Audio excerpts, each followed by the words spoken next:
Nous avions dit et nous avons dit en son temps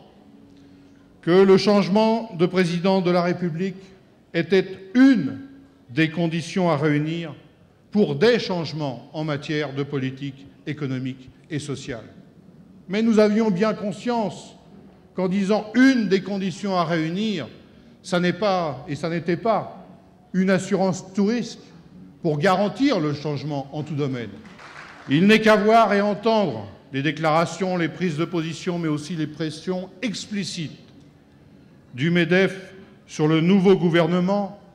pour mesurer combien il est absolument indispensable que les salariés, au-delà du choix électoral, et je voudrais rappeler, pour ceux qui l'oublieraient, que c'est notamment parce qu'une majorité des salariés a exprimé une volonté de changement de président de la République pour des changements de politique économique et sociale que nous sommes d'autant plus en posture d'exigence par rapport à des résultats rapides sur ce changement. Ce n'est pas le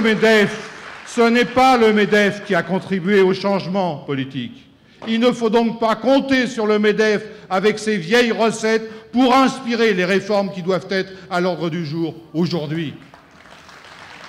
Et lorsque nous agissons en France, nous agissons aussi solidairement entre tous les travailleurs d'Europe. Je le dis à un moment où d'aucuns,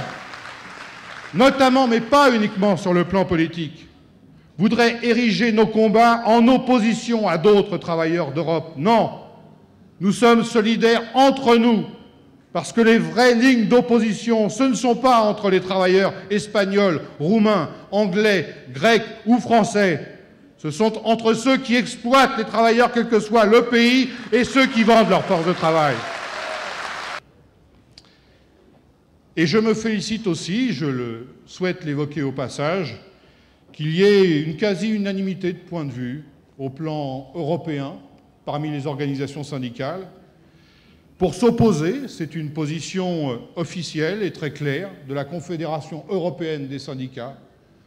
pour s'opposer à l'adoption du traité européen qui est aujourd'hui soumis à l'ensemble des pays.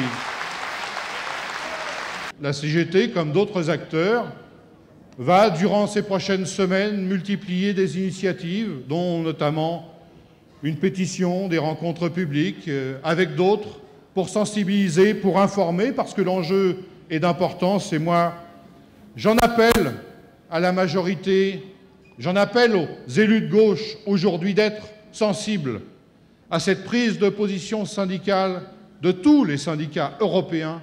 qui considèrent que loin de pouvoir résoudre la crise dans laquelle les salariés sont les premières victimes, l'adoption de ce traité, bien au contraire, ne ferait qu'aggraver la crise sociale qui mine les sociétés des différents pays qui composent l'Union européenne. Mais je voudrais conclure en évoquant auprès de vous un rendez-vous que nous nous sommes fixés pour la défense de l'emploi et l'avenir industriel de notre pays, le 9 octobre. Nous avons pris cette décision au vu tout simplement de la situation,